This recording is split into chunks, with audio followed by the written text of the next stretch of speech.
نعم الوكيل نعم المولى ونعم النصير.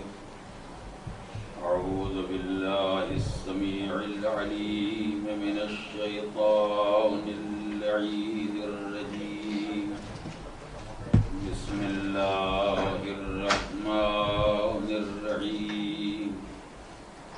الحمد لله الذي لم يتخذ ولدا ولم يكن له شريك في الملك ولم يكن له ولي من الذل وكبره تكبيرا.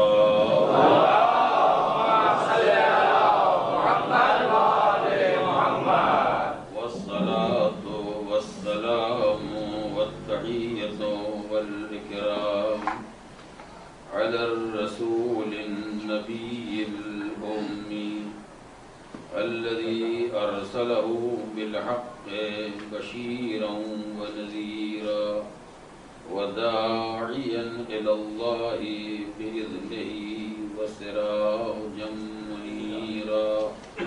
سيدنا ومولانا أبي القاسم وعلى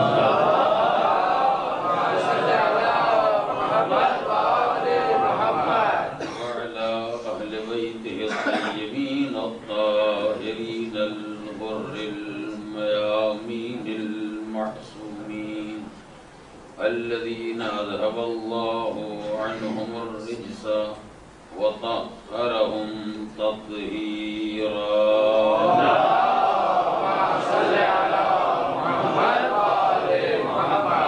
أما بعد فقد قال الله الحكيم في كتابه الكريم. بسم الله الرحمن الرحيم. ألف لام ميم ذلك الكتاب لا ريب فيه هدى للمتقين الذين يؤمنون بالغيب ويقيمون الصلاة ومما رزقناهم ينفقون.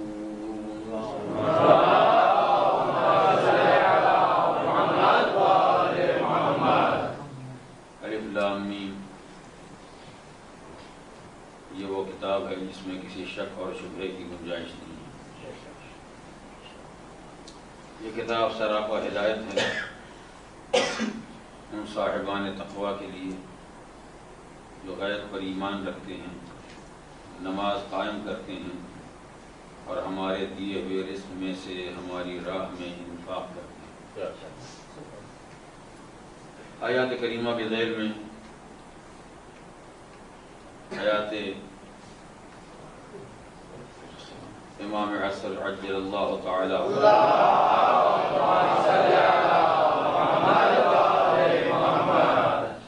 سے متعلق جو سلسلہ کلام آپ کے سامنے پیش کیا جا رہا تھا، اس کے 5ویں مرحلے پر کچھ باتیں دیگر صحیفوں سے متعلق آپ کے سامنے گزارش کرنا ہے. لیکن ابتدا میں ایک مسئلے کی تکمیل ضروری ہے جس کی طرف کل خاتمہ کلام میں اشارہ کیا گیا تھا.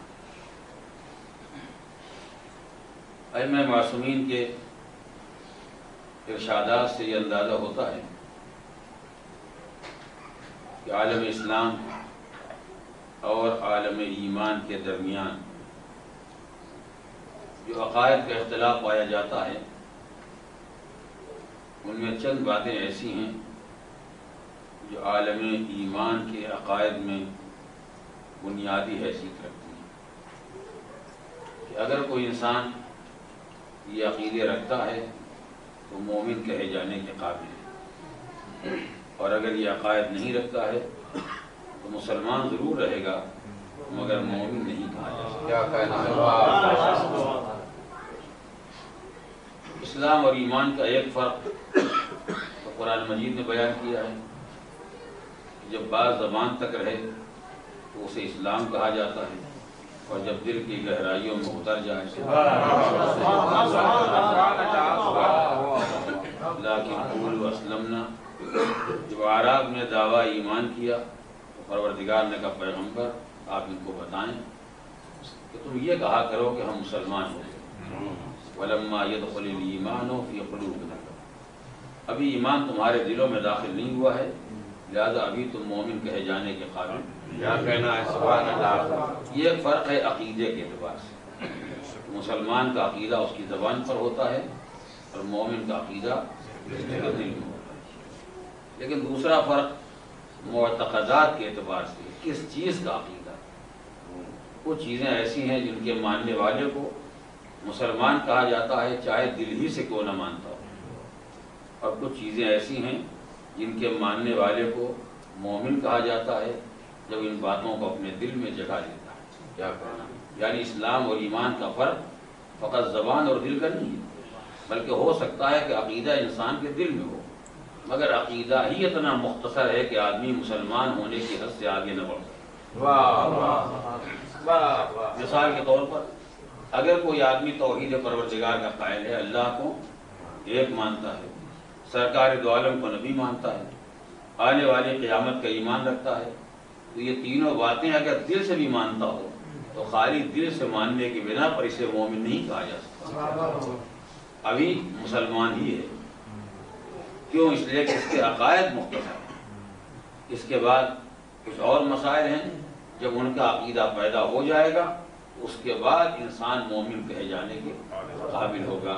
اگر توحید کے ساتھ عدل پروردگار کا عقیدہ پیدا کر لے، نبوت کے ساتھ امامت کا اعتقاد پیدا کر لے، یہی مسلمان مومن کہے جانے کے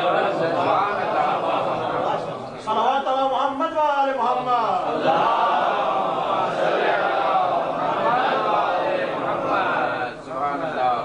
اس اعتبار سے قرآن مجید کے اس بیان کو اور ائمہ طاہرین کے اس ارشاد کو ملانے کے بعد ایک نتیجہ نکالا جا سکتا ہے۔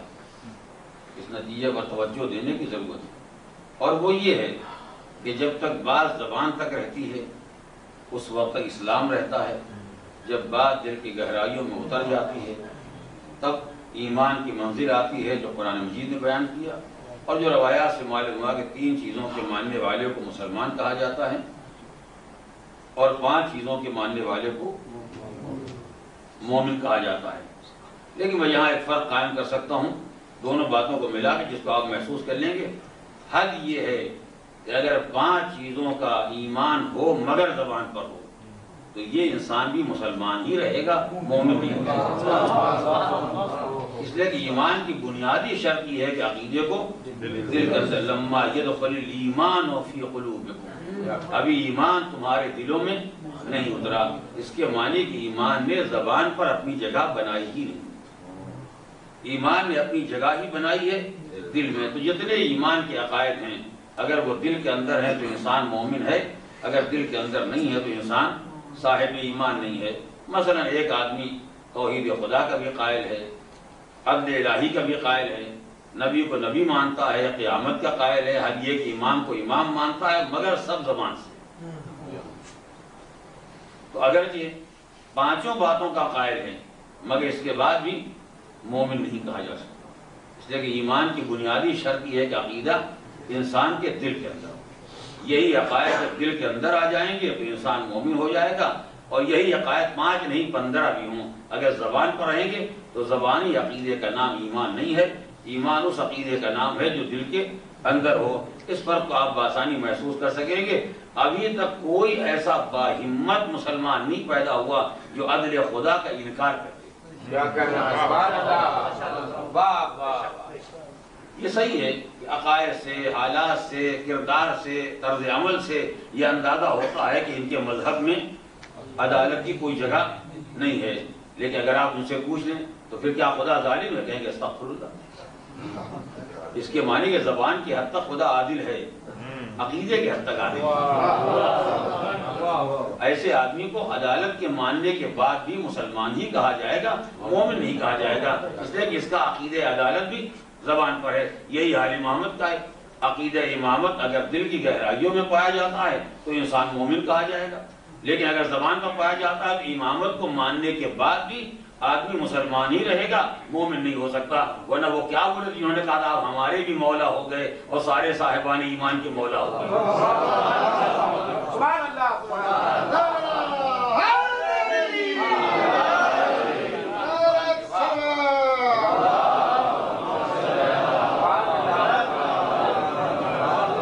بات تو وہ بھی کہہ رہے تھے جو ہم اور آپ مانتے ہیں، ہم آپ بھی علی کو مولا کہتے ہیں، وہ بھی علی کو مولا کہتے تھے، اور شاید ہم سے پہلے کہتے تھے۔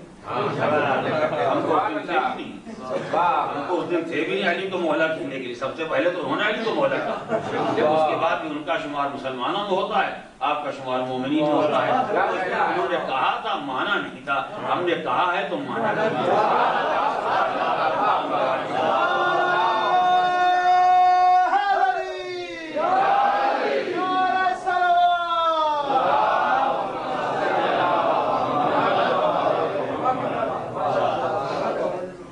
میں یہ گزارش کر رہا تھا کہ مسلمان کے عقیدے الگ ہیں اور صاحب ایمان کے عقائد الگ ہیں۔ اب یہ ایمانی دنیا میں آنے کے بعد جہاں انسان نے عقیدہ امامت پیدا کر لیا، عقیدہ عدالت پیدا کر لیا، توحید، نبوت، قیامت کا عقیدہ بھی اس کے پاس ہے اور سارے عقائد اس کے دل کے اندر پائے جاتے ہیں۔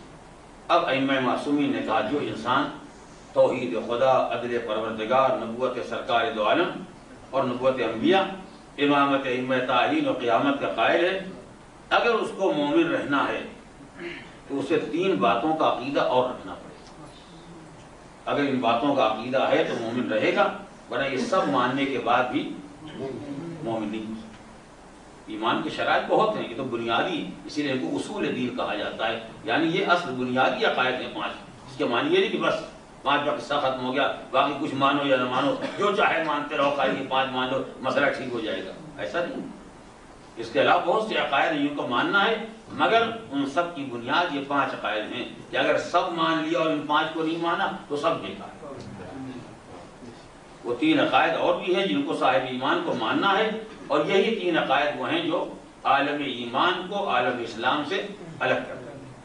ورنہ میں نے عرض کیا کہ ہر جگہ تو لوگ کسی نہ کسی راستے سے داخل ہو جاتے ہیں، خدا کو عادل کہہ کے آگے، علی کو مولا کہہ کے آگے، مگر یہ 3 مسائل ایسے ہیں کہ جہاں ایمان اور اسلام کی پہچان قائم ہوتی ہے اور ضرورت اس بات کی کہ اگر کوئی انسان مومن ہے اور مومن رہنا چاہتا ہے تو وہ 3 باتوں کا قائل ہے۔ اس میں پہلی بات ہے معراج جسمانی،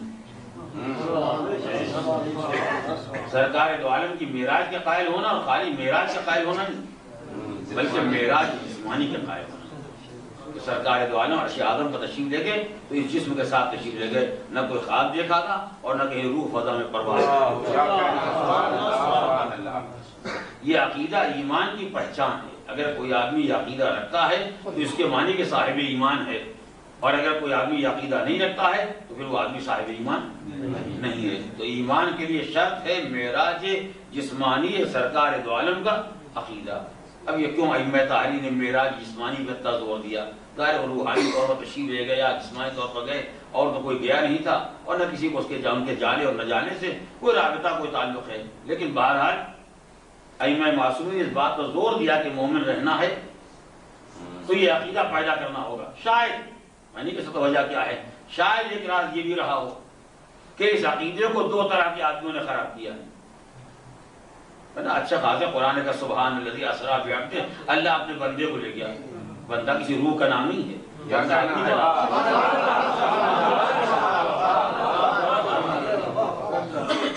آدمی کو کہا جاتا ہے یہ بندہ ہے، وہ بندہ ہے، تو اللہ اپنے بندے کو لے گیا، بات کھلی ہوئی ہے کہ اس کو لے گیا، اس کا مسئلہ روح سے متعلق نہیں۔ مگر تاریخ اسلام میں 2 ہی شخصیتیں ہیں جنہوں نے اس عقیدے کو خراب کیا یا اس عقیدے میں دخل اندازی کی، اور 2 شخصیتیں 2 صنفوں سے متعلق ہیں، ایک شخصیت مردوں اور ایک شخصیت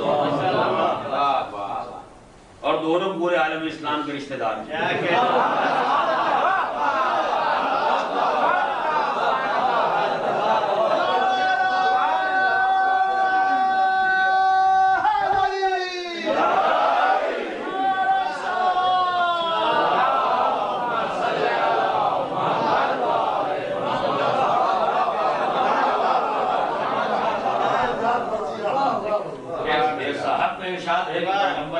دیکھا تھا اور پیغمبر معراج میں نہیں گئے تھے. اب ظاہر ہے کہ ان کو تو ہر بیان دینے کا حق ہے، کیونکہ دنیا جانتی ہے کہ جن صاحب نے بیان دیا ہے یہ سن 8 ہجری میں فتح مکہ کے بعد مسلمان ہوئے اور پیغمبر کی معراج ہجرت سے پہلے مکے میں ہوئی ہے. 9 سال پہلے کی روایت بیان کرتے. اس وقت مسلمان ہونے کا کوئی تصور نہیں تھا، بالکل خالص عالم میں کفر.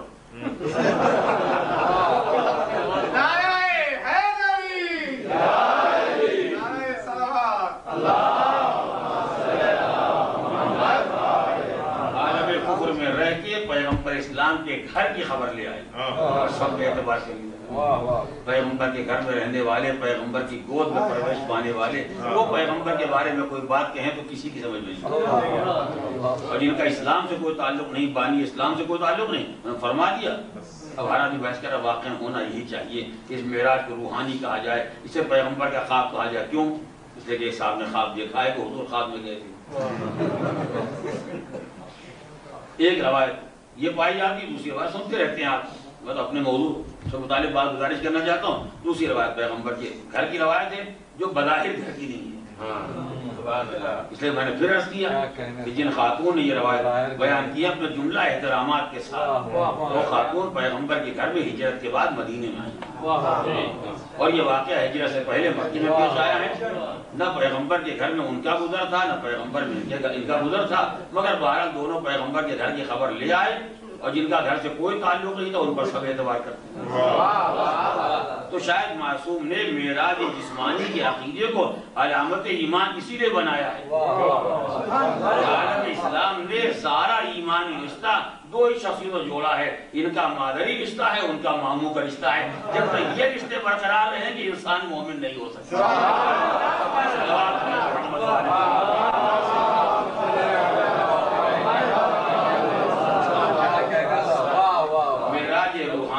اور خواب کے روایت کے ایک راوی کا نام ہے ام المومنین، ایک راوی کا نام ہے خال المومنین. یہ عالم ایمان کے لیے ماں و عالم ایمان کے لیے محمد ایک ہی رشتہ ہوتا ہے. یہ 2 رشتہ دار ہیں، اور امام نے معصوم نے زور دیا جو معراج جسمانی کا قائل نہ ہو وہ صاحب ایمان نہیں ہے. یعنی وہ رشتے تو اپنے مقام پر ہیں جیسے بھی ہیں، لیکن ان رشتوں سے ایمان نہیں پیدا ہوگا. نہ اس مادری رشتے سے ایمان پیدا ہوگا، نہ اس رشتے سے ایمان پیدا ہوگا. ایمان کے لیے معراج جسمانی پیغمبر کا عقیدہ ضروری ہے، یعنی ان سے رشتہ ٹوٹے گا تو ایمان سے رشتہ قائم ہوگا.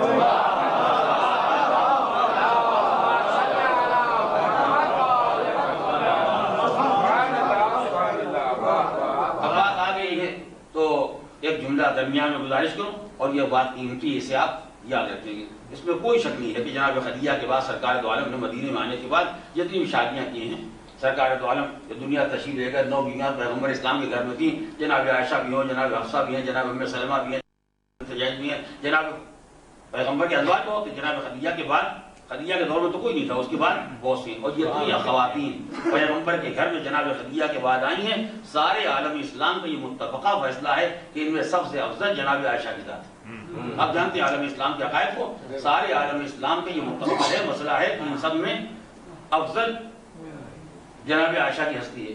اور بہرحال نہ حفصہ ان کے مرتبے کی ہیں، نہ ام حبیبہ ان کے مرتبے کی ہیں.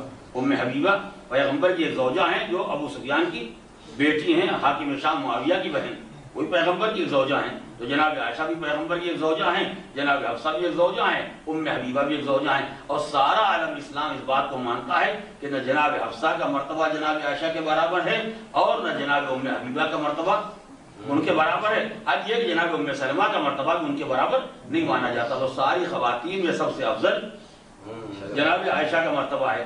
ام حبیبہ کے بھائی کا نام ہے معاویہ، توجہ کریں، ام حبیبہ کے بھائی کا نام ہے معاویہ، اور جناب عائشہ کے بھائی کا نام ہے محمد ابن ابی بکر. توجہ کریں. اور جناب ابو بکر کی اولاد میں بیٹیوں میں جناب عائشہ اور بیٹوں میں محمد ابن ابی بکر، اور بیٹیاں بھی خیر سے بحث نہیں کرنا ہے. تو ظاہر ہے کہ ان کے بھائی کا نام ہے محمد ابن ابی بکر اور ان کے بھائی کا نام ہے معاویہ. اگر یہ سب کے سب ازواج پیغمبر امہات المومنین اور ہیں جو قرآن نے کہا ہے تو مومنین کے لیے یہ سب مائیں ہیں، اگر یہ مائیں ہیں تو کیا معنی ہے کہ ایک ماں کا بھائی ماموں ہو؟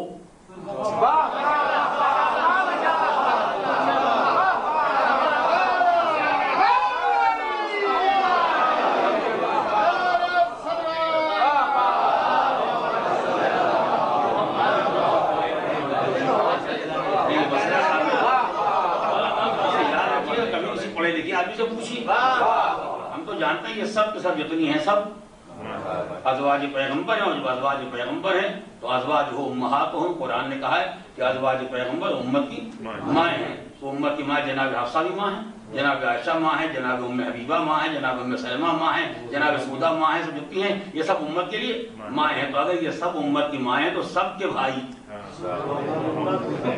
امت کے ماموں ہوں، اس کے معنی کیا عبداللہ ابن عمر ماموں کیوں نہ ہوں؟ غور کریں، اگر جناب حفصہ ام المومنین ہیں تو ان کے بھائی عبداللہ ابن عمر یہ خال المومنین کیوں نہیں ہیں؟ یہ مومنین کے ماموں کیوں نہیں ہیں؟ اگر جناب عائشہ ام المومنین ہیں تو ان کے بھائی محمد ماموں کیوں نہیں ہیں؟ اگر فرض کی دوسری کوئی خاتون ماں ہے تو ان کا جو بھائی ہوگا وہ ماموں کیوں نہیں ہے؟ یہ ساری ازواج پیغمبر میں ایک ام حبیبہ کا وہ بھی ایک بھائی، سارے عالم اسلام میں حضرت معاویہ کا لقب ہو گیا خال المومنین، یہ مومنین کے ماموں ہیں، باقی سب ماموں کہاں چلے گئے؟ یا غور کریں، یہ مزاح نہیں ہے، یہ مسئلہ ہے غور کرنے کا، باقی سب ماموں کہاں چلے گئے؟ اتنی ازواج ہیں، سب امت کی مائیں ہیں، تو سب کے بھائی کو ماموں ہونا چاہیے۔ اور جو بات میں نے پہلے عرض کی تھی اس پر غور کیجیے گا، بلکہ اگر فرض کی ام حبیبہ کا بھائی ماموں نہ ہو تو نہ ہو، اس لیے تو ام حبیبہ کو مرتبہ ہی نہیں ہے۔ اگر عبداللہ ابن عمر ماموں ہو تو نہ ہو، اس لیے حفصہ کا وہ مرتبہ ہی نہیں ہے۔ حیرت کی بات ہے کہ جو کم درجے کی ماں ہیں ان کا بھائی تو ماموں ہو جائے، اور جو سب سے اعلیٰ درجے کی ماں ہے ان کا بھائی ماموں نہ ہو سکے۔ کیا محبت علی کو اتنا بڑا جرم ہے کہ رشتے بھی ٹوٹ جاتے ہیں؟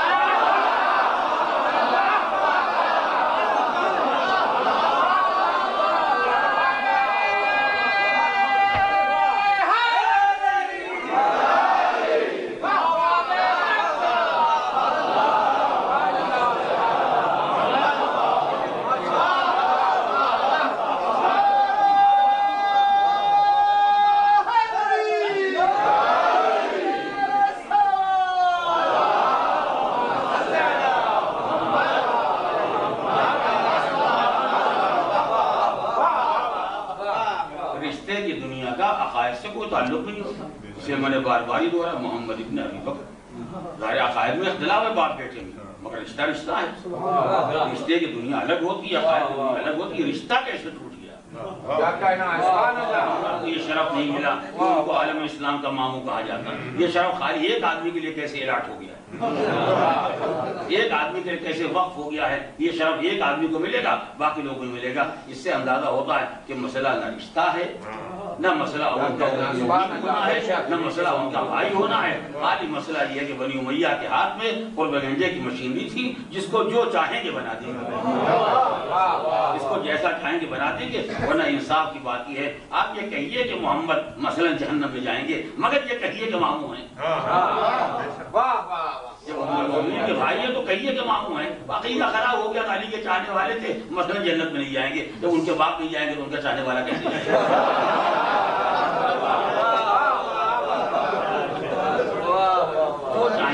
رشتے کا انکار کیسے ہوتا ہے؟ کتنا بڑا ستم ہے، کتنا بڑا ظلم ہے کہ انسان ان حقائق کا انکار کرتے جو حقائق اتنے واضح ہیں جن کو ایک بچہ بھی محسوس کر سکتا ہے۔ مجھے ایک فقرہ یاد آ گیا، خدا غریق رحمت کے مولانا غلام عسکری مرحوم نے اپنی ایک تقریر میں ایک بار لطیف جملہ ارشاد فرمایا تھا، اگر عالم اسلام کے سارے اختلافات نظریات، افکار، عقائد، فلسفوں کے ہوتے تو سمجھ میں آتا کہ عالم اسلام میں کوئی سازش نہیں ہے، مسئلے عقلی تھے، ایک آدمی کی عقل میں یوں آیا اور ایک آدمی کی عقل میں یوں آیا، ایک کی نظر یہاں تک پہنچی، ایک کی فکر وہاں تک پہنچی، یہ سب سمجھ میں آتا، نہ کوئی سازش ہے، نہ کوئی ہنگامہ ہے، نہ اس کے اندر کوئی دھوکے بازی ہے، نہ کوئی فریب کاری ہے، فکری مسائل تھے، کسی کی سمجھ میں کچھ آیا، کسی کی سمجھ میں کچھ آیا، مگر بعض ایسے اختلافات ہیں جن کا فکر سے کوئی تعلق ہی نہیں ہے۔ اگر مسئلہ ہوتا خدا کے جسم ہے یا نہیں ہے، خدا کو نہ انہوں نے دیکھا نہ انہوں نے دیکھا، ایک کی سمجھ میں آتا ہے بغیر جسم کے خدا نہیں بن سکتا، ایک کی سمجھ میں آتا ہے بغیر جسم کی بھی خدائی چل سکتی ہے۔ مثلا اگر تو خدا اس پر بیٹھتا ہے کہ نہیں بیٹھتا، مسئلہ بہت دقیق تھا، ایک ہی سمجھ میں آیا کہ نہیں بیٹھے گا تو کھڑا کہاں ہوگا، رہے گا کہاں، ایک ہی سمجھ میں آیا کہ وارث کا محتاج یوں بھی رہ سکتا ہے۔ ایک مسئلہ عصمت کا ہے، مسئلہ عصمت کا دقیق ہے، ایک آدمی کی سمجھ میں آیا کہ یہ معصوم ہو سکتے ہیں، ایک کی سمجھ میں نہیں آیا کہ معصوم ہو سکتے ہیں۔ جو مسائل علمی ہیں، عقلی ہیں، فلسفی ہیں، دقیق ہیں، ان میں اگر اختلاف پیدا ہو جائے تو ہم سمجھیں گے خالی دیانتداری سے سمجھ کا اختلاف تھا، اس میں نہ کوئی سازش تھی، نہ کوئی فراڈ تھا، نہ کوئی فریب تھا، نہ کوئی دھوکہ تھا۔ مگر اگر اختلاف وہاں بھی پیدا ہو جائے جس کا عقل سے کوئی تعلق ہی نہیں ہے تو سوچنا پڑے گا کہ یہاں اختلاف کیسے پیدا ہو گیا۔ توحید میں اختلاف ہوتا، عصمت میں اختلاف ہوتا، علم غیب میں اختلاف ہوتا، امامت میں اختلاف ہوتا، عدالت کے معنی میں اختلاف ہوتا تو سب سمجھ میں آ جاتا کہ سارا اختلاف دیانتداری سے سمجھ کا اختلاف ہے۔ مگر نبی نے کس وقت روزہ کھولا؟ کیا یہ بھی کوئی علمی مسئلہ تھا؟ یہ کوئی عقلی مسئلہ تھا کہ حضور نے کس وقت روزہ کھولا؟ اگر حضور کو اٹھا کے کھا رہے ہیں تو سب کی آنکھ کھلی ہوئی ہے، اتنا بڑا پیغمبر نہیں دکھائی دے رہا تھا یا اتنا بڑا سورج نہیں دکھائی دے رہا تھا؟ یہ کوئی عقلی مسئلہ تھا جو کسی کی سمجھ میں نہیں آ رہا تھا۔ سرکار نماز پڑھے، حضور کا ہاتھ کہاں ہے؟ یہ کوئی عقلی مسئلہ تھا کہ یونان والے کچھ سمجھے اور توران والے کچھ سمجھے؟ یہ تو آنکھوں کا مسئلہ ہے، جس کی آنکھ کھلی ہوگی خود ہی دیکھ لے گا کہ حضور نے ہاتھ کیسے رکھا ہے، حضور نے کھانا کب کھایا، حضور نے سحری کب کی ہے، حضور نے افطار کب کیا ہے۔ یہ کون سی جگہ کے اختلاف کرنے کی؟ اور کریں تو علمی مسائل میں اگر اختلاف ہوتا تو ہم کہتے دیانتداری سے جس کا علم جتنا تھا وہ ویسا سمجھا، لیکن یہ تو علمی مسائل نہیں، تو خالی جو آنکھ کھولے گا وہ دیکھ لے گا کہ حضور جس وقت کھا رہے ہیں سورج کہاں ہے۔ جو آنکھ کھولے گا وہ دیکھ لے گا حضور نماز پڑھ رہے ہیں تو حضور کا ہاتھ کہاں ہے۔ یہ مسائل تو بالکل واضح تھے، ان میں تو اختلاف نہیں ہونا چاہیے تھا، لیکن ایسے مسائل میں اختلاف پیدا ہو جانا یہ اس بات کی علامت ہے کہ سارے اختلافات کی بنیاد دیانتداری پر نہیں، سارے اختلافات کی بنیاد علم و عقل پر نہیں ہے، بلکہ کوئی مصلحتیں کام کر رہی تھیں، جن مصلحتوں کی بنا پر جو نہیں سمجھ میں آیا وہ بھی نہیں مانا اور جو دیکھ لیا اسے بھی نہیں مانا۔ یہ کوئی عقلی مسئلہ تھا کہ حضور کے ہاتھ پر کون ہے؟ یہ کوئی علمی مسئلہ تھا کہ حضور کیا فرما رہے ہیں؟ سب مسئلہ تھا، دوپہر کے وقت نہ کوئی رات نہ اندھیرا، سب دیکھ رہے ہیں کہ حضور کے ہاتھ پر کون ہے، سب دیکھ رہے ہیں کہ حضور کیا فرما رہے ہیں، سب دیکھ رہے ہیں کہ خیمے میں کون بٹھایا گیا ہے، سب دیکھ رہے ہیں کہ کون بیعت کرنے کے لیے آ رہا ہے، کس کے ہاتھ پر بیعت ہو رہی۔ یہ سارے مسائل تو آنکھ کے تھے، عقل کے نہیں تھے۔ تو کم سے کم آنکھ کے مسائل میں تو اختلاف نہیں ہونا چاہیے تھا، جتنا دیکھا اتنا تو مان لیا ہوتا، جو نہیں سمجھ میں آیا نہ سمجھ میں آتا۔ مگر دیکھی ہوئی باتوں میں اختلاف کا پیدا ہو جانا یہ اس بات کی علامت ہے کہ اختلاف سمجھ سے نہیں پیدا ہوا ہے، اختلاف سمجھ کے پیدا کیا گیا ہے۔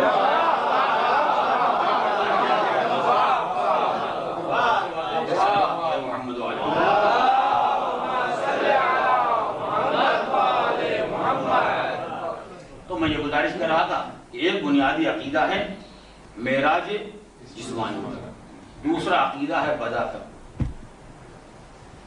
بدا کیا ہے یہ بھی اگر میرے بچوں کو نہیں معلوم ہونا چاہیے، لیکن اس عقیدے کے بغیر تو آدمی کا ایمان مکمل نہیں ہوتا ہے۔ ایک بدا کا عقیدہ ہے، یعنی اس کائنات میں سارے فیصلے سنانے کے بعد بھی اختیار پروردگار کے ہاتھ سے باہر نہیں گیا، کہ پروردگار نے کائنات کو پیدا کر دیا اور کائنات پروردگار کے ہاتھ سے نکل گئی۔ ابھی ایسا کوئی آٹومیٹک کاروبار کائنات میں نہیں چلتا ہے۔ آپ کے لیے ممکن ہے کہ فرض کیا آپ نے گاڑی اسٹارٹ کی، جب تیز سے دوبارہ کھول کے کود گئے، آپ کود جائیں گے، گاڑی چلتی رہے گی جہاں تک بھی چلی جائے گی۔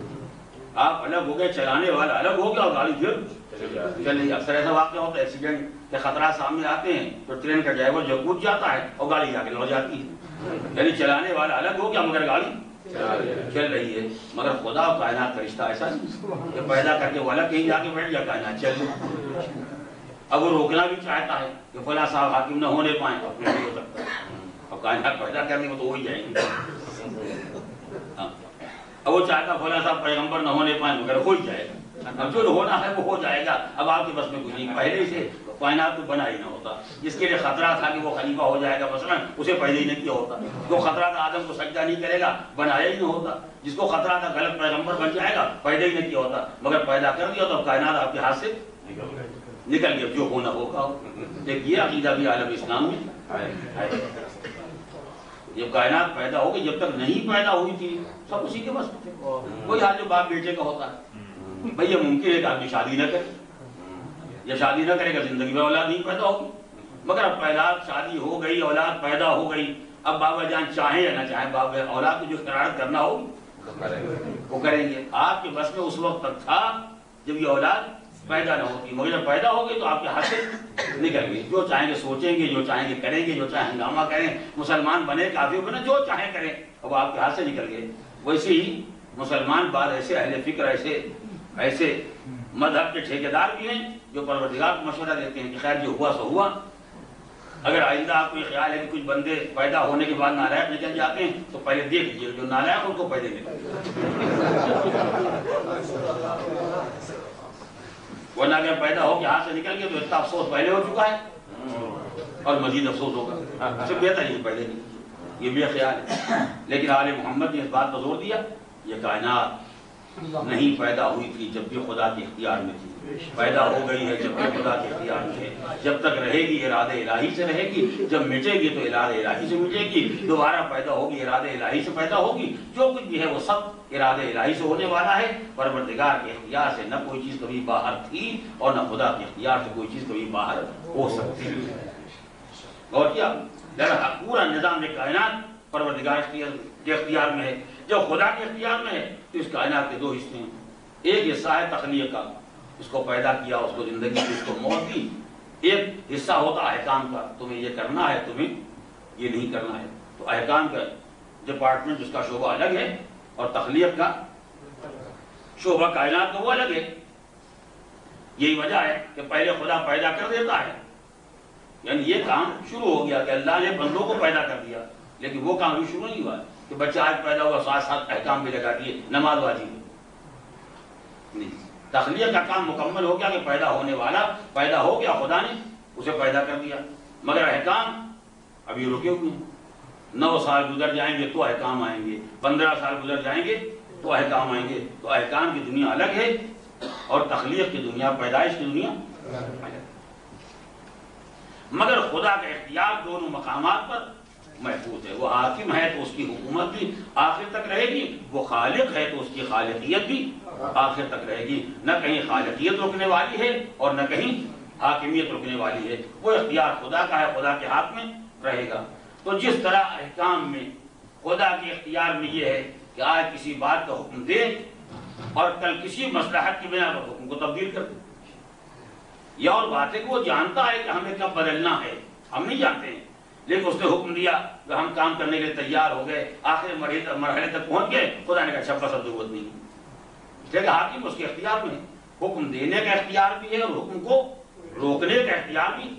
بہترین واقعہ قرآن مجید میں موجود ہے، جناب ابراہیم نے خواب دیکھا، کہا بیٹا میں نے خواب دیکھا ہے کہ میں تمہیں ذبح کر رہا ہوں، کہا بابا جان میں حاضر ہوں، میں صبر کروں گا۔ جناب ابراہیم نے اسماعیل کو لیا، لے کے چلے، مقام منی میں آئے، آنکھوں کو پٹی باندھی، بچے کو مقام ذبح میں لٹایا، گلے میں چھری رکھی، جیسے چھری پھیرنے کا ارادہ کیا، ادھر سے آواز ابراہیم کا صدقت رویا اور تمہارا خواب پورا ہو۔ اسے کہنے کا بھی اختیار ہے، اسے روکنے کا بھی اختیار ہے۔ پہلے اگر مقام منی میں نہ لائے ہوتے تو مخالفت ہو جاتی، اب اگر گلا کاٹ دیں تو مخالفت ہو جائے۔ کیا کہنا، ابراہیم کے سوچ سکتے پروردگار آیت کی محنت سے جی کر مضبوط کر کے کلیجہ تھام کے میں گھر سے لے کے آیا، اتنی محنت میں نے کی، اتنا اپنے اوپر جبر کیا، اب اس کے بعد کیا تو گلا کاٹی باقی رہ گیا، میں کاٹے دیتا ہوں۔ کیسے کہہ سکتے ہیں؟ بندے خدا ہیں، نبی خدا ہیں، خلیل خدا ہیں، حکم خدا کی مخالفت نہیں کر سکتے، جانتے ہیں اسے کہنے کا بھی حق ہے، اسے روکنے کا بھی حق ہے۔ ماں آتاکم الرسول فخذوہ وما نہاکم عنہ فانتہوا، جو دے دیں وہ لے لو، جہاں روک دیں۔ تو جو ہمارا حال پیغمبر کے سامنے حکم دیں گے عمل کریں گے، منع کر دیں گے رک جائیں گے، کوئی خلیل کا حال خدا کے سامنے، پروردگار نے کہا ذبح کرو تو ذبح کرنے کے لیے تیار ہو گئے، خدا نے کہا اچھا بس کام مکمل ہو گیا، امتحان تمام ہو گیا، تم کامیاب ہو گئے، تمہیں ہم نے بڑا درجہ دے دیا، بات تمام ہو گئی، خدا کو اختیار۔ یہی حال عالم تکوین میں، تخلیق میں، یہی اختیار خدا کے ہاتھ میں۔ ہو سکتا ہے پروردگار کوئی چیز بنائے گا، آج بنائے گا، کل بگاڑ دے گا، اس میں آپ کو کیا تھا؟ غور کریں تو یہ دونوں اختیارات خدا کے ہر مقام پر رہیں گے۔ ہو سکتا ہے کہ آپ سمجھے خدا نے یہ بچہ پیدا کر دیا ہے اور تندرست بھی دکھائی دے رہا، اور ڈاکٹر صاحب نے کہا ہے عام بچے مثلا 6 پاؤنڈ کے ہوتے تو 8 پاؤنڈ کا ہے، اس کا مطلب یہ ہے کہ 20 سال چلے گا، ہو سکتا ہے اگلے منٹ خدا اٹھا لے۔ آپ کا سمجھا ہوا نظام نہیں چلتا، خدا کا چلایا ہوا نظام چلتا ہے۔ آپ نہ سمجھیں گے کیا ہونے والا ہے، آپ لا خیال کریں کہ جو اللہ نے کہہ دیا ہے کہ اسماعیل کو ذبح کرنا ہے تو ذبح ہو ہی جائیں گے۔ ہاجرہ تک یہ سمجھی کہ بیٹا ذبح ہو جائے گا، ابلیس سے یہی آ کے سمجھایا، مگر حکم خدا ہے، خدا نے جہاں چاہ حکم دیا، جہاں چاہ روک دیا۔ ہمارے سمجھنے نہ سمجھنے سے قانون میں کوئی فرق نہیں پیدا ہوتا۔ جب چاہے گا پروردگار عالم کوئی کام انجام دے گا، اور جب چاہے گا اس بات کا اعلان کر دے گا اب یہ کام تمام ہو گیا۔ یہ اختیار خدا کے ہاتھ میں ہے، جب تک انسان اس اختیار کا قائل نہیں ہوگا اس وقت تک انسان صاحب ایمان نہیں ہو سکتا۔ یہ ایک میں نے اجمالی خاکہ عرض کیا، بات بہت طویل ہے۔ اور تیسری بات جو میرا اس موضوع سے متعلق ہے وہ ہے عقیدہ رجعت۔ تیسرا عقیدہ جو ایمان کی بنیاد ہے اور ایمان کا جز ہے کہ اگر کوئی مانتا ہے تو مومن ہوگا، اگر نہیں مانتا تو صاحب ایمان نہیں ہوگا، وہ ہے عقیدہ رجعت۔ یعنی اللہ کے کچھ نیک بندے ہیں جن کو بہرحال ابھی اسی دنیا میں دوبارہ پھر واپس آنا ہے۔ رجعت کے معنی عربی میں کیا پلٹنے، ابھی پلٹ کے ان کو پھر دنیا میں آنا ہے۔ اب 10 آنے والے ہیں کہ 5 ہیں کہ 100 ہیں کہ 1000 ہیں، کتنے ہیں وہ کچھ بولے کہ اجمالی طور پر اتنا ہر مومن کو ماننا ہے کہ ابھی اس دنیا میں اللہ کے نیک بندوں کو واپس آنا ہے۔ اور اس کی بہت سی وجہ ہیں، بہت سی آیتیں ہیں، وہ سب نہیں گزارش کرنا ہے۔ ایک بنیادی بات یہ ہے کہ اس دنیا میں 2 طرح کے افراد گزرے، بعض ایسے تھے جو ظالم تھے اور بعض ایسے تھے جو مظلوم تھے۔ ظاہر کوئی ظالم نہیں بن سکتا ہے جب تک اس کا کوئی مظلوم نہ ہو، کیا کہنا، اور کوئی مظلوم نہیں ہو سکتا جب تک اس کا کوئی ظالم نہیں ہو۔ جہاں کوئی ظالم ہوگا، ظالم ہونے کے معنی کہ کوئی نہ کوئی مظلوم، جہاں کوئی مظلوم ہوگا، مظلوم کے ہونے کے معنی یہ ہے کہ وہاں کوئی نہ کوئی ظالم بھی ہے۔ تو ہر دور میں ظالم بھی رہے مظلوم بھی رہے، مگر پوری دنیا کی تاریخ جب پڑھی تو یہی دیکھا جتنے ظالم تھے دنیا ان کے ہاتھ میں، اختیار ان کے ہاتھ میں، خزانے ان کے ہاتھ میں، اقتدار ان کے ہاتھ میں، عیش و آرام ان کے ہاتھ میں۔ اور جتنے اللہ کے نیک بندے تھے سارے مسائب انہی کے لیے، ساری پریشانیاں انہی کے واسطے، ساری مشکلات انہی کے واسطے۔ یہاں سے چاہیں آپ تاریخ پڑھنا شروع کریں آپ کو معلوم ہو جائے گا، ایک طرف وہ اللہ کا مخلص بندہ جو لوگوں کو دعوت توحید دیتا ہے، خدا کی طرف دعوت دیتا ہے، اور اتنے پتھر کھاتا ہے کہ شام تک میں پتھروں کے اندر دب جاتا ہے، اور رات کو فرشتہ آ کے پتھروں کے اندر سے باہر نکالتا ہے، اور صبح کو پھر کھڑے ہو گئے اور پھر کہا ایھا الناس، اور آئے خدا پا جاؤ۔ وہ ظالم حکومتیں کر رہے ہیں، عیش کر رہے ہیں، اور یہ نوح اللہ کے بندے پتھر کھا رہے ہیں۔ ایک طرف وہ نمرود ہے جس کے پاس اتنا بڑا اقتدار ہے، اور ایک طرف جناب ابراہیم جن کا کوئی رہنے کا ٹھکانہ نہیں، بیٹے کو وہاں چھوڑ کے آئے ہیں جہاں پانی کا بھی انتظام نہیں۔ ایک طرف وہ بے ایمان فرعون ہے، اور ایک طرف جناب موسیٰ ہیں جن کا کوئی ٹھکانہ نہیں۔ ایک طرف یہ یہود ہیں اور ایک طرف جناب عیسیٰ ہیں جن کو اپنے خیال میں لوگوں نے سولی تک کو چڑھا دیا۔ ایک طرف صنادید قریش کفار مکہ ہیں، ایک طرف سرکار دو عالم ہیں جن کے گھر میں 3 دن تک چولہا نہیں جلتا ہے۔ ایک طرف شام کی حکومت ہے اور ایک طرف مولا کائنات ہیں، ایک طرف یزید کا اقتدار ہے، ایک طرف امام حسین کا اجڑتا ہوا گھر ہے۔ یعنی پوری تاریخ میں دیکھا کہ مظلومین ہمیشہ مصائب برداشت کرتے رہے اور بالآخر دنیا سے چلے گئے، کوئی زہر کے ذریعے، کوئی تلوار کے ذریعے، کوئی کسی اور مصیبت کے ذریعے، سب چلے گئے، اور ظالموں نے ہمیشہ عیش کیا، آرام کیا، حکومت رہی، اقتدار، بیت المال، خزانے سب ان کے پاس ہے۔ تو خدایا کیا یہ دنیا انہی کے واسطے بنی؟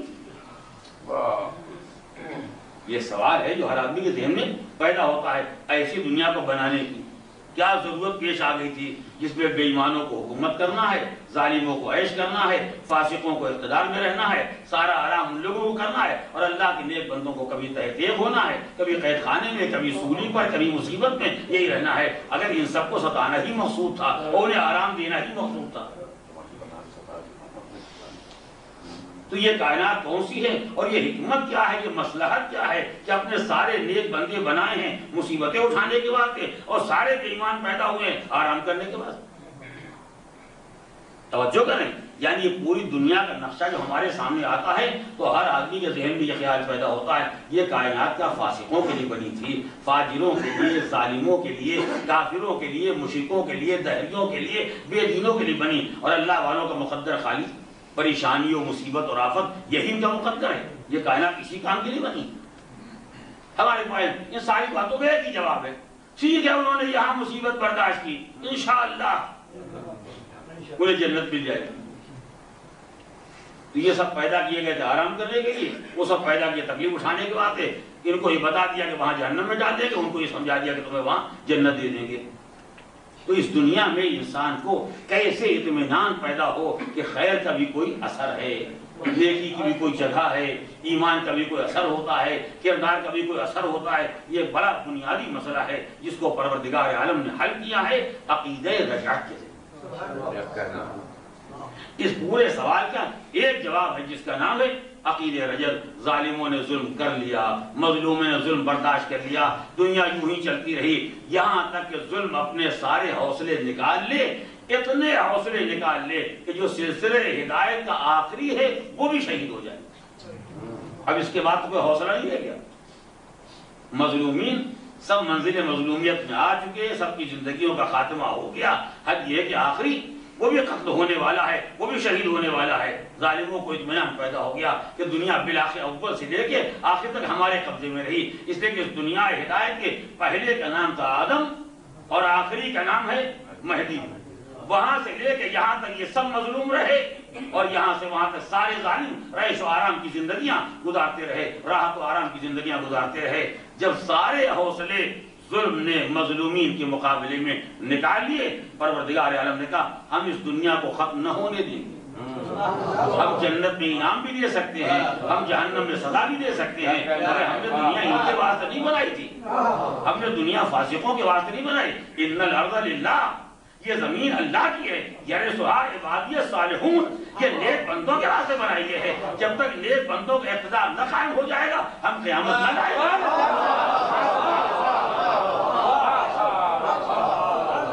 ہم دنیا کو ختم نہ ہونے دیں گے۔ اسی دنیا میں مظلومین کی حکومت قائم ہونا ہے، اسی مظلومین کی حکومت کے قیام کا نام ہے زمان رجعت۔ جب ائمہ طاہرین، ائمہ معصومین پلٹ کے دنیا میں آئیں گے، امام زمانہ کے اقتدار کے خاتمے کے بعد، ان کی شہادت کے بعد کی حکومت اسی دنیا میں قائم ہوگی۔ ائمہ طاہرین کی حکومت، مظلومین کی حکومت، معصومین کی حکومت اسی دنیا میں قائم ہوگی۔ اور اگر کل کی بات آخری آپ کے ذہن میں ہے تو مسئلہ آپ پر واضح ہو جائے گا۔ اب کیونکہ دوبارہ یہ دنیا بسائی جا رہی ہے مظلومین کو ان کا حق دینے کے لیے، کہ محنت ظاہر ہو کہ دوبارہ دنیا بسائی جا رہی ہے مظلومین کو ان کا حق دینے کے واسطے، مظلومین کو دنیا میں آرام دینے کے واسطے، ظالموں کو مزہ چکانے کے واسطے، کیونکہ یہ دنیا مظلومین کے لیے آباد کی جا رہی ہے۔ لہذا جو کائنات کا سب سے بڑا مظلوم ہوگا وہ سب سے پہلے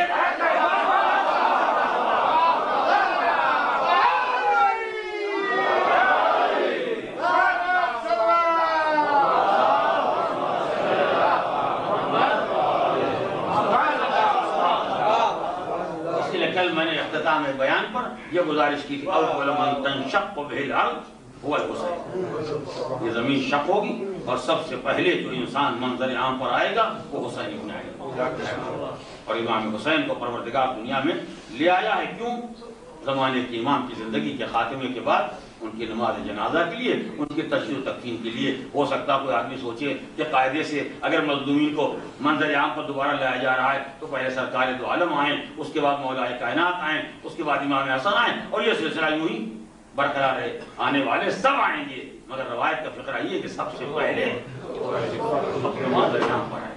شاید یہ بھی خدا نے اس ترتیب کو بھی، اس طریقے کو بھی ایک علامت قرار دیا ہے کہ ہم مظلومین کو اس دنیا میں جگہ دینا چاہتے ہیں، ہم مظلومین کو ان کی مظلومیت کا انعام یہاں دینا چاہتے ہیں، جنت میں تو ان کو انعام ملنے والا ہے، اور ہم ظالمین کو ان کے ظلم کی ایک سزا یہاں بھی دینا چاہتے ہیں تاکہ دنیا کو اندازہ ہو جائے یہ کائنات ظالموں کے واسطے نہیں بنائی گئی، یہ کائنات مظلومین کے لیے بنائی گئی، یہ کائنات ستم پیشہ اور ستم گروں کے واسطے نہیں بنائی گئی، یہ کائنات اللہ کے نیک اور مخلص بندوں کے واسطے بنائی گئی ہے۔ ظاہر ہے کہ جس کے عقیدے میں یہ رجعت شامل نہیں ہے، اس کے پاس مظلومیت کا حوصلہ نہیں ہے اور ظالم ہونے کا خوف بھی نہیں، لیکن جس کے عقیدے میں رجعت شامل ہے وہ اپنے مقام پر مطمئن ہے۔ حد یہ کہ ہم کیا، ہماری بساط کیا، ہماری اوقات کیا، جو سلسلے ہدایت کا سب سے آخری امام ہے، اگر اس کی زندگی کا بھی خاتمہ ہو جائے جب بھی ہم مایوس نہیں ہیں کہ دنیا ظالموں کے ہاتھ میں آ گئی ہے۔ توجہ کریں، جب بھی ہم مایوس نہیں کہ دنیا ظالموں کے ہاتھ میں آ گئی، اس لیے پروردگار عالم نے اب یہ سلسلے رجعت کو باقی رکھا ہے، جو اس بات کی علامت ہے کہ دنیا بہرحال آخر میں مظلومین کے ہاتھوں میں آنے والی ہے۔ دنیا کا اختتام مظلوم کے ہاتھوں میں ہونے والا ہے۔ یہیں سے اندازہ ہوتا ہے کہ ظہور امام چاہے کتنا ہی قریب ہو مگر قیامت اتنی قریب نہیں، اتنا نہیں سمجھ رہے کہ کوئی سوچے آج رات کو سوئیں گے، صبح اگر قیامت آ گئی تو کیا ہوگا؟ نہیں، بالکل نہیں آ گئی، اب تک ابھی نہیں آنے والا۔ توکل اللہ ذالک اليوم، پیغمبر نے فرمایا کہ اگر عمر دنیا میں ایک دن بھی باقی رہ جائے گا تو خدا اس دن کو طول دیتا رہے گا جب تک مہدی منظر یہاں پر نہ آئے۔ ابھی وہ قیامت آنے والی نہیں ہے جو سب کے واسطے ہے، ابھی تو پہلے وہ قیامت آنے والی ہے جو تنہا ظالموں کے واسطے ہے۔ ابھی وہ قیامت آنے والی ہے جو تنہا ستمگروں کے واسطے ہے۔ وہ قیامت تو سب کے واسطے ہے، اللہ کے نیک بندے نالائق جتنے ہیں سب کے واسطے قیامت آنے والی ہے، اچھے بندوں کو انعام ملنے والا ہے، برے انسانوں کو سزا ملنے والی، وہ سب کے واسطے ہے۔ یہ پہلے قیامت آنے والی جو قیامت صرف ظالموں کے لیے، ستمگروں کے لیے، بدکاروں کے لیے ہے، فاسقوں اور فاجروں کے واسطے ہے، جس قیامت کا نام ہے ظہور امام عصر عجل اللہ تعالی۔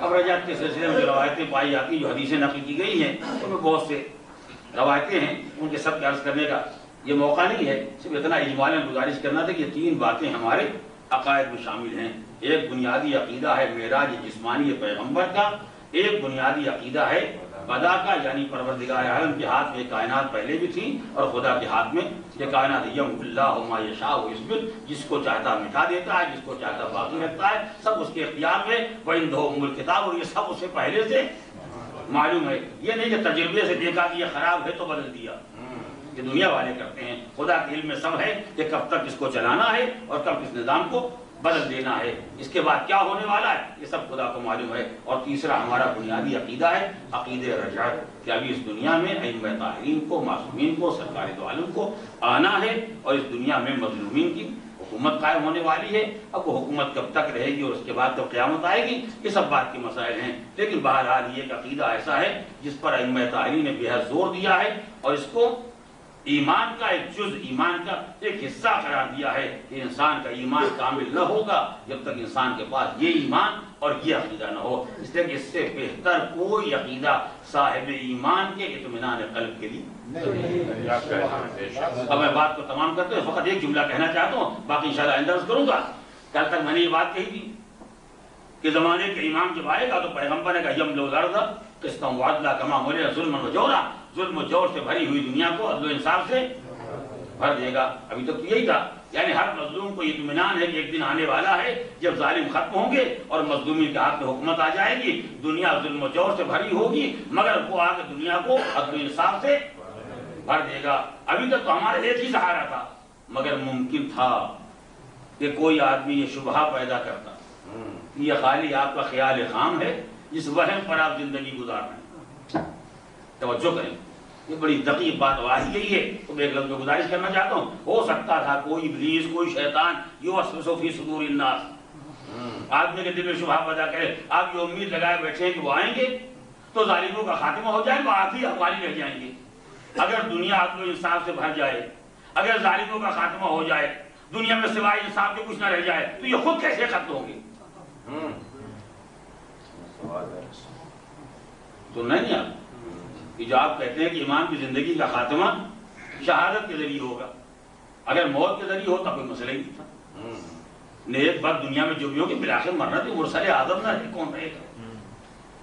لیکن اگر زندگی کا خاتمہ، امام کی زندگی کا خاتمہ اگر شہادت پر ہونے والا ہے، چاہے وہ روایت کتنی غیر معتبر ہو کہ امام کے قاتل ایک عورت ہوگی، ہو سکتا ہے یہ بھی ایک اشارہ ہو کہ کوئی ایسا با ہمت نہیں پیدا ہوگا جو سامنے آ کے قتل کرنے کا حوصلہ رکھتا ہو، مکر و فریب کے ذریعے، کسی اور ذریعے یہ واقعہ پیش آئے گا تو ممکن یہ بھی ایک اشارہ ہو، عورت کہتے ہیں، بہرحال کیونکہ صورتحال ہے۔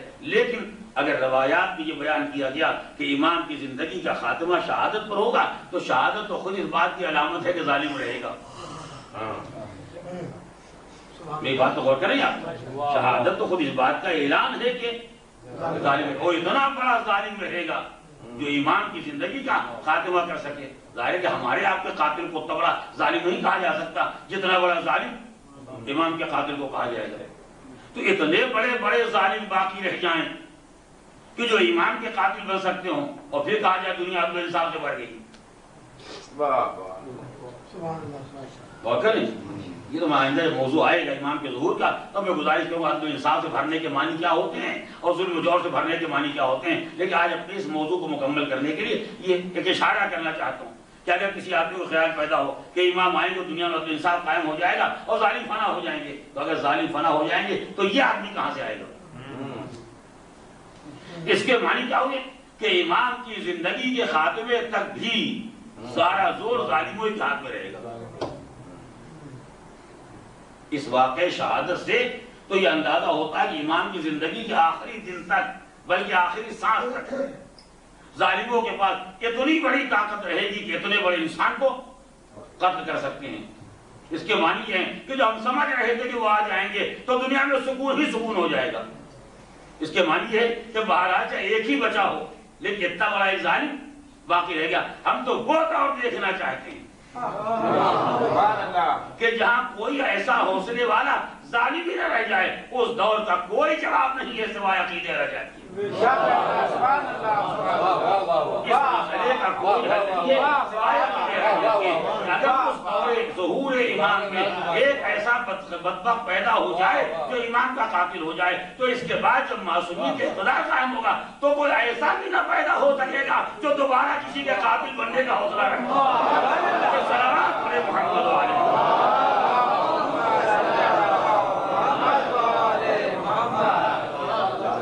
اس کے معنی کہ ظہور امام کی تکمیل کا نام ہے رجعت. جو مقصد ظہور امام ہے وہ مقصد مکمل ہوگا فقط امام کی موجودگی میں نہیں, وہ مقصد مکمل ہوگا ظہور سے لے کے رجعت تک. وہ دنیا ہوگی جس دنیا میں مظلومین کا واقعی اقتدار ہوگا, جہاں ظالموں کے ہاتھ میں کوئی اختیار و اقتدار نہیں آ سکتا ہے. لہذا پروردگار عالم نے ایک ایسا دور بچا کے رکھا ہے تاکہ ہر مظلوم کا دل مطمئن رہے. اگر آج دنیا میں ستائے جا رہے ہیں, پریشان کیے جا رہے ہیں, ظالم سر اٹھا رہے ہیں, ایک دن وہ بھی آنے والا ہے جب مظلوم کا دورہ ہوگا, مظلومین کا اقتدار ہوگا اور ظالموں کو کچھ سزا یہاں دی جائے گی اور جو سزا باقی رہ گئی ہے وہ سزا محشر میں جہنم میں بہرحال ملنے والی ہے. تو پروردگار عالم نہ کسی کو یہاں محروم رکھنا چاہتا ہے اور نہ کسی نیک بندے کو وہاں محروم رکھنا چاہتا ہے. جو نیک بندے صاحبان ایمان و کردار ہیں وہاں تو ان کے واسطے خدا نے جنت بنائی ہے, مگر دنیا کو یہ خیال نہ پیدا ہو جائے کہ ہم نے ان کو مار لیا, مٹا لیا. نہیں, ہم اسی دنیا میں ایک دن ان کو اقتدار, ایک دن ان کو حکومت دینے والے ہیں تاکہ اندازہ ہو جائے یہاں بھی اقتدار انہی کا ہے اور وہاں بھی آخری حکومت انہی کی. اس دنیا میں ایمان والوں کی جگہ ہے, کردار والوں کی جگہ ہے, مظلومین کی جگہ ہے. یہ دنیا ظالموں کے لیے نہیں بنائی گئی. یرثھا عبادی الصالحون, اس زمین کے وارث ہمارے صالح اور نیک بندے. یہ کل خلاصہ ہے جو آج میں گزارش کر سکا, ورنہ بہت سی باتیں ہیں. انشاءاللہ پھر آئندہ کسی اور موضوع کے ذیل میں اگر مناسب ہوگا تو گزارش کروں گا کہ اس دنیا پر ایک دن صالحین کی حکومت قائم ہوگی, اللہ کے نیک بندوں کی حکومت قائم ہوگی, جس کے آغاز میں سب سے پہلے منظر عام پر آنے والا وہ نبی کلام جو کائنات کا سب سے بڑا مسلم. سرکار دو عالم اپنے دور میں آواز دے رہے تھے ما اوذی نبی قط کما اوذی, کسی پیغمبر کو اتنا نہیں ستایا گیا جتنا مجھے ستایا. تو ارباب اعضاء, بس میں خاتم کلام میں دو جملے کہنا چاہتا ہوں. کسی نبی کو اتنا نہیں ستایا گیا جتنا مجھے ستایا گیا, یعنی سارے انبیاء کے مصائب ایک طرف اور سرکار دو عالم کی مصیبت ایک طرف. مگر جب سرکار دو عالم کی مصیبت کو کربلا کی مصیبت سے ملا کے دیکھی تو کتنا فرق ہے ان مصائب میں کہ جہاں انسان کو کانٹوں پر چلنا پڑے, ان مصائب میں جہاں انسان کو گالیاں کھانا پڑے, ان مصائب میں جہاں انسان کے سر پر میدان میں ایک زخم لگ جائے, ان مصائب میں جہاں انسان کے چند دندان مبارک شہید ہو جائیں, اور ان مصائب میں جہاں ایک دو پہر میں بھرا کر اور شاید سرکار دو عالم جب یہ اعلان کر رہے تھے کہ کسی نبی کو اتنا نہیں ستایا گیا جتنا مجھے ستایا گیا، تو حضور کا اشارہ اس بات کی طرف بھی رہا ہو کہ ہر نبی کی مصیبت اس کی ذات پر تمام ہو گئی، مگر میرے مصائب تو خاندان میں چلتے رہے، نسلوں میں چلتے رہے، میری اولاد کو ستایا گیا، میرا گھر اجاڑا گیا، میں نہ رہ گیا میری بیٹی کا دروازہ جلایا گیا، میں نہ رہ گیا میری بیٹی کو پہلو کو دروازہ گرایا گیا، میں نہ رہ گیا میرے حسن کے جگر کے باہر تک ٹکڑے ہو گئے، میں نہ رہ گیا جو میرا بھائی تھا اس کے سر پر تلوار لگی، اور یہ کربلا کی مصیبت مجھ سے کوئی الگ نہیں ہے، یہ مصیبت ہی میری ہی مصیبت ہے، وہ میری ہی قوت کا بالا تھا جو 30,000 کے نرغے میں گرا ہوا تھا، اور یقیناً یہ مصیبت کربلا پیغمبر ہی کی مصیبت ہے۔ اسی لیے روایت میں فقہ پایا جاتا ہے کہ شمر کہتا جب میں نے حسین کے گلے کو خنجر رکھا تو میرے کانوں میں آواز آ رہی تھی جیسے کوئی کہتا ولدی ولدی، ارے میرے لال، ارے میرے حسین، قتلوک وما عرفوک، بیٹا تجھے قتل کر دیا کسی نے پہچانا بھی نہیں، وَمِن شُرْبِ الْمَاءِ مَنْعُوكَ، اے بیٹا تجھے زیر خنجر پانی نہ ملا، ساقی کوثر کا نال اور تہے خنجر کا اثر لے گیا، روح نبی کیوں نہ فریاد کرتی تھی اس کی گود کا بالا سَيَعْلَمُ الَّذِينَ ظَلَمُوا أَيَّ مُنْقَلَبٍ يَنقَلِبُونَ إِنَّا لِلَّهِ وَإِنَّا إِلَيْهِ راجعون۔